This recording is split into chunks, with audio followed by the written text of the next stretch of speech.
Hello दोस्तों। तो देख सकते हैं ये चौकीदार पद पर जो भी नियुक्ति चल रही है झारखंड में, जो प्रत्येक बहुत सारे ऐसे जिलों में यह भर्ती प्रक्रिया शुरू हुई है। तो उसका फॉर्म जो निकला हुआ है कैसे भरना है, सो देखिए स्टेप बाय स्टेप। देखिए सबसे पहले यहाँ पे बोला है फ़ोटो चिपकाने के लिए। तो फ़ोटो में है सब अभी प्रमाणित रंगीन फ़ोटो पासपोर्ट साइज़। तो यहाँ पे पहले फ़ोटो चिपका लेना है इसके ऊपर। उसके बाद क्या करना है, फ़ोटो के यहीं नीचे पे हल्का सा ऐसे करके साइन कर देना है, अपना सिग्नेचर कर दीजिएगा जो आपका नाम है। ठीक है, यहाँ पे लिखना है ज़िला का नाम, जैसे हजारीबाग जिसका ज़िला है हजारीबाग लिख दीजिए, कोडरमा है कोडरमा लिख दीजिए, रांची रांची, रामगढ़ जो भी है ज़िला का नाम लिखिए। यहाँ प्रखंड जो प्रखंड लिखिए, अंचल का नाम लिखिए। उसके बाद बीट संख्या आपको बता देंगे कितना है, बीट संख्या वो भी बताएंगे। बीट क्षेत्र का नाम, अपना गांव का नाम लिख लीजिए। ये कहाँ मिलेगा ये अभी बता देंगे नीचे। देखिए अभ्यर्थी का नाम बड़े अक्षरों में बोला है, तो बड़े अक्षरों में किस प्रकार से लिखिएगा। देखिए जैसे कोई है दीपक कुमार, हिंदी में पहले लिखिए, बोला हिंदी में दीपक कुमार हो गया। उसके बाद अंग्रेज़ी में लिख देना है नीचे, अंग्रेज़ी में बड़े बड़े अक्षरों में दीपक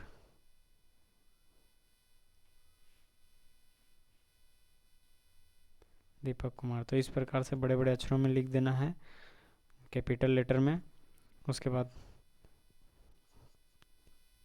उसके बाद लिखना है हिंदी में पिता का नाम लिखना है, फिर अंग्रेजी में पिता का नाम अंग्रेजी में कैपिटल लेटर में लिखिएगा, स्मॉल लेटर में नहीं लिखिएगा। ठीक है, जो भी नाम हो। उसके बाद जन्म तिथि देखिए किस प्रकार से लिखना है जन्म तिथि। जैसे किसी का जन्म 1/1/2000 है तो लिख दीजिएगा 1/1/2000, 1/1/2000। तो इसको कैसे लिखिएगा शब्दों में, तो यहाँ पे लिख दीजिएगा शब्दों में किस प्रकार से, 1 जनवरी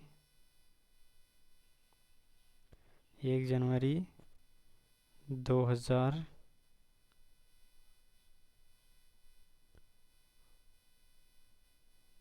इस प्रकार से अंकों में लिख देना है 1 जनवरी 2000।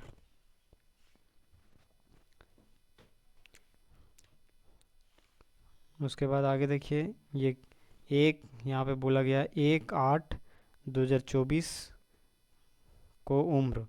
तो कैलकुलेटर से निकाल लीजिएगा जो भी होगा। तो पहले लिखिएगा जो भी होगा वर्ष, पहले वर्ष लिखिएगा। जैसे मान लेते हैं 24 वर्ष हो गया। माह कितना है, महीना, तो मान लीजिए 3 महीना है, 2 महीना है, जो भी लिख लीजिएगा। उसके बाद यहाँ पे दिन, 14 दिन, 15 दिन, 28 दिन, इस प्रकार से दिन यहाँ पे लिख लीजिएगा। ठीक है, अगला देखिए आवेदक का स्थानीय भाषा का नाम।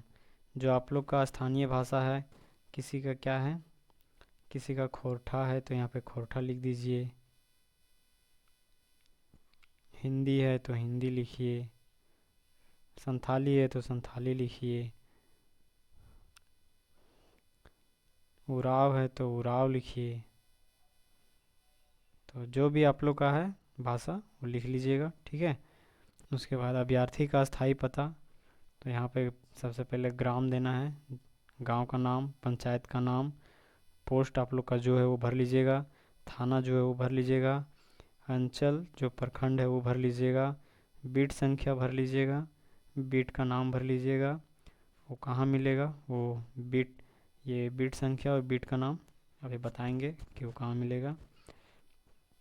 आगे देखिए बीट में संलग्न ग्रामों में से आवेदक के ग्राम का नाम। तो बीट में आप लोग आते हैं, ठीक है, बीट में ग्रामों के आवेदक के संलग्न ग्राम का नाम। तो जैसे आप जिस पंचायत में आए हैं, जिस बीट में आप आ रहे हैं, उस गांव का नाम लिख लीजिए। जैसे कि आप लोग का पंचायत का नाम है, पंचायत में 2-4 गो गांव होता होगा, तो जो आप लोग का गांव है वो लिख लीजिएगा।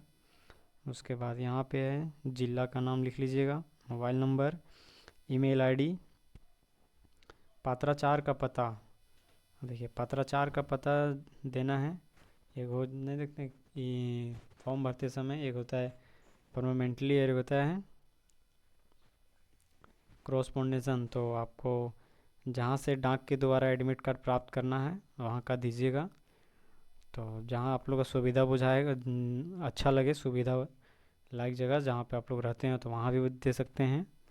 तो आप लोग के हिसाब से ये है पत्राचार का पता कि एडमिट कार्ड जहाँ पे आएगा जिस पोस्ट ऑफिस में, तो अपना गांव तरफ भी दे सकते हैं, पंचायत जो भी है जहाँ आपको सुविधा बुझा लगता हो वहाँ आप दे सकते हैं। ठीक है, आगे देखिए।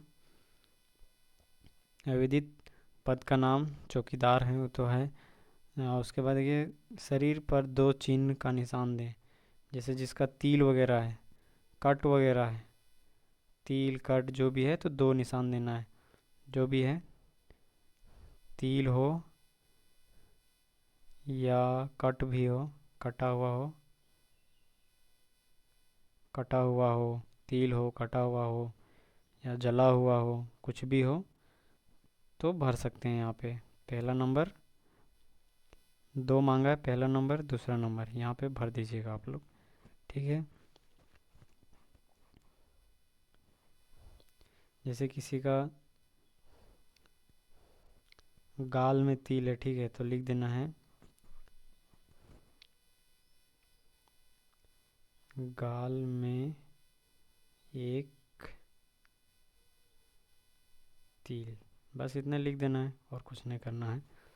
देखिए शैक्षणिक योग्यता मैट्रिक है, शैक्षणिक योग्यता में मैट्रिक सबसे पहले क्या डालना है, तो बोर्ड विश्वविद्यालय के, तो यहाँ पे लिख देना है JAC board, JAC board, JAC board Ranchi लिख दीजिएगा। उसके बाद यहाँ पे लिखना है उत्कीर्ण, उत्कीर्ण वर्ष, तो लीजिएगा मैट्रिक आप जिस वर्ष पास किए होंगे उस वर्ष लिख दीजिएगा। 16 प्राप्तांक अंक, जैसे आप जितना अंक प्राप्त किए हैं 500 में, 500 में मान लीजिए 320 लाए हैं तो 320 लिख दीजिएगा, परसेंटेज जो भी है वो लिख दीजिएगा। ठीक है, इसी प्रकार से इंटरमीडिएट किस किस बोर्ड से किए हैं, जैक बोर्ड किए हैं, सीबीएसई बोर्ड से किए हैं वो लिख देना है, कौन सा ईयर में पास किए हैं वो लिखना है, कितना नंबर 500 में अब लाए हैं वो लिख देना है, परसेंटेज लिख देना है। इस प्रकार से स्नातक जो ग्रेजुएट हैं कौन सा विश्वविद्यालय से किए हैं, कोई बीबीयू से किए हुए हैं या बीबीएमकेयू से किए हैं, जो भी जहाँ से किए हैं वो लिख देना है, किस वर्ष पास हुए वो लिख देना है, कितना मार्क्स लाए वो लिखना है और यहाँ पे प्रतिशत लिख देना है। अगर अन्य कुछ भी हो आप लोग का, कुछ भी आईटीआई, डिप्लोमा उप्लोमा, बीटेक वुटेक जो भी मतलब एक्स्ट्रा एजुकेशन है, किस बोर्ड से किए वो लिखना है, उत्कीर्ण मतलब किस वर्ष पास किए वो लिखना है, कितना मार्क्स आया था, कितना परसेंटेज है, वो सारा यहाँ पे लिख देना है। आगे देखिए यहाँ पे लिंग में क्या है, पुरुष हैं तो पुरुष लिखिएगा, महिला हैं तो महिला लिखिएगा। ठीक है, यहाँ पे लिख देना है पुरुष है तो पुरुष या तो महिला है तो महिला लिख देना है, टिक नहीं करना है, लिखना है। यदि दिव्यांग हो तो निशक्तता का प्रतिशत प्रमाण पत्र, अगर दिव्यांग है तो यहाँ पे टिक कर दीजिएगा हाँ हैं, अगर नहीं है तो खाली छोड़ दीजिएगा। जो भी दिव्यांग में अंधा है, चल नहीं सकते हैं या कुछ भी और भी हो तो उसमें टिक कर दीजिएगा कोई एक में और यहाँ पे लिख दीजिएगा। ठीक है, यहाँ पे लिख दीजिएगा कि आप क्या हैं, चल नहीं सकते हैं या जो भी है प्रॉब्लम आप लोग का वो लिख दीजिएगा। यार आगे देखिए, यदि खिलाड़ी हो तो प्रमाण पत्र संकलन करें, अगर आप खिलाड़ी हैं तो प्रमाण पत्र का संख्या देना है पहले, उसके बाद जो तिथि है वो लिख देना है। ठीक है, उपलब्धि लिख देना है कि कौन ग्रेड आया है, कोई जैसे लाएँ जैसे सिल्वर उल्वर जैसे होता है ना, गोल्ड सिल्वर ब्रॉन्ज, तो जो भी है आपका फर्स्ट उसके बाद आगे देखिए, लिखना है क्या पे, अभ्यर्थी आरक्षण कोटि, जिस कैटेगरी से आप भरना चाहते हैं, आप कौन कैटेगरी में हैं। आर्थिक रूप से कमज़ोर हैं तो लिख देना है यहाँ पे आर्थिक रूप से कमज़ोर। अगर पिछड़ा हैं तो लिख देना है यहाँ पे पिछड़ा वर्ग। अगर अत्यंत पिछड़ा वर्ग हैं तो लिख देना है यहाँ पे अत्यंत पिछड़ा वर्ग। अगर अनुसूचित जनजाति हैं तो लिख देना है यहाँ अनुसूचित जनजाति। अन्य जनजाति हैं तो यहाँ पे लिख देना है अन्य जनजाति, लिख देना है यहाँ पे। तो इस प्रकार से यहाँ पे आवासीय प्रमाण पत्र का संख्या देना है, जो आपका स्थानीय रेजिडेंशियल जो बनाए होंगे, सीओ वगैरह डीओ वगैरह जो भी बनवाए वो लिख दीजिएगा। निर्गत तिथि जो इशू डेट है वो यहाँ पे लिख दीजिएगा। जाति प्रमाण पत्र लिख दीजिएगा। कास्ट सर्टिफिकेट का नंबर देना है यहाँ पे, उसका डेट कब इशू हुआ है वो दे देना है।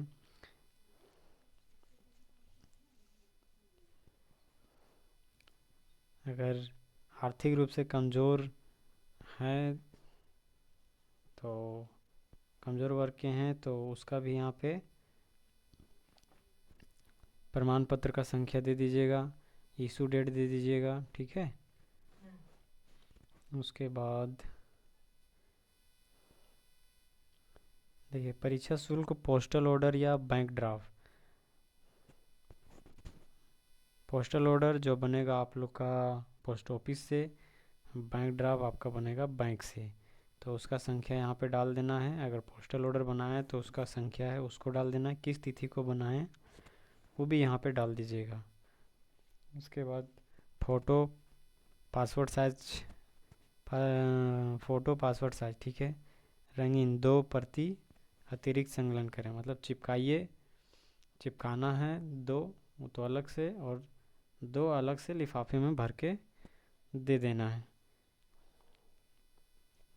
तो हर ज़िले में मतलब अलग अलग प्रक्रिया है, किसी किसी में 2 ही फ़ोटो लगा है, तो किसी किसी में ये जो दिया हुआ है 26 रुपये का डाक टिकट, वो देख लीजिएगा। आप लोग का जो नोटिस निकला हुआ है उसमें, विज्ञापन जो निकला है उसमें देख लीजिएगा मांगा है कि नहीं मांगा है, उसके अनुसार आप लोग देख लीजिएगा। तो ये हज़ारीबाग का था तो ये मांगा था, इसमें 26 रुपये का डाक टिकट इन लोग देंगे इन लोग। उसके बाद आगे अगर किन्हीं के विरोध मतलब जो अपराधी वगैरह जैसे केस वगैरह हुआ हो, एफआईआर वगैरह हुआ हो, अगर हुआ है तो वो यहाँ पे दर्ज करना है, नहीं हुआ है तो छोड़ देना है।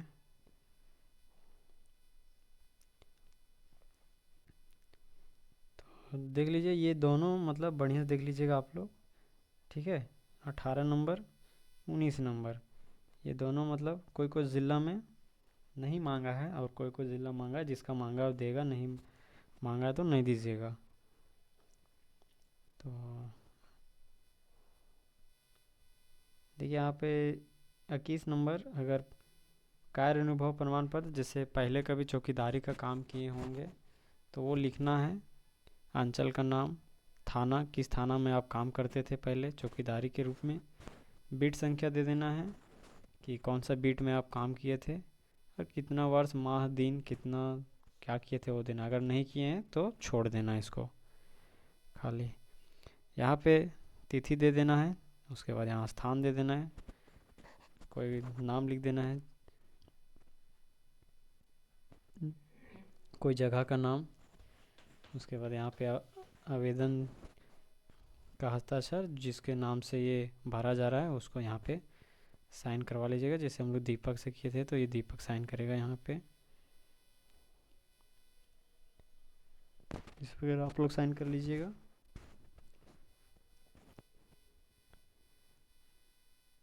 आगे देखिए यहाँ पे भी फ़ोटो बोला है, फ़ोटो में यहाँ चिपका लीजिएगा, ऊपर से साइन कर दीजिएगा, ठीक है। उसके बाद बोला आवेदक पद का नाम, तो यह आवेदक पद का नाम हो जाएगा, अभ्यर्थी द्वारा भरा जाएगा तो प्रवेश पत्र है। तो आवेदक पद का नाम क्या है, पद का नाम है चौकीदार, चौकीदार लिख देना है। उसके आवेदक का नाम यहाँ पे दीपक हो जाएगा, दीपक कुमार। उसके बाद यहाँ पति का नाम, पिता का नाम हो जाएगा जो भी है। उसके बाद पात्राचार का पता, जिस मतलब जिस पोस्ट ऑफिस में उधर नज़दीक पड़ता है आप लोग का, जहाँ आप लोग को इच्छा लगे, पिन कोड के साथ एड्रेस भर दीजिए। ग्राम, पोस्ट, थाना, जिला, पिन कोड जो भी है भर के इसको भरना नहीं है, ये केवल कार्यालय द्वारा भरा जाएगा, इसको खाली छोड़ देना है। ठीक है, इसको खाली छोड़ देना है, नहीं भरना है इसको। तो देख लीजिए बीट कहाँ मिलेगा, बीट संख्या, बीट नाम। देखिए ये है आप लोग का पीडीएफ में दिया हुआ है। देखिए अंचल का नाम है, थाना का नाम है, रिक्त बीट संख्या। तो देखिए बीट संख्या यही है, बीट संख्या देखें तो देख लीजिएगा आप लोग का कौन सा बीट में आ रहा है, किस थाना के अंतर्गत हैं आप लोग। और रिक्त बीट का नाम, देखिए नाम भी है यहाँ पे। तो इस प्रकार से आप लोग का किस बीट में, आप लोग किस बीट में आ रहे हैं वो देख लीजिएगा। ठीक है, उसके बाद देखिए यहाँ पे दिया हुआ है बीट से संबंधित ग्राम का नाम, जो ग्राम है तो आप लोग अपना ग्राम और बीट नाम देख लीजिएगा, पीडीएफ में नीचे है। तो यही सब भरना है और कुछ नहीं करना है।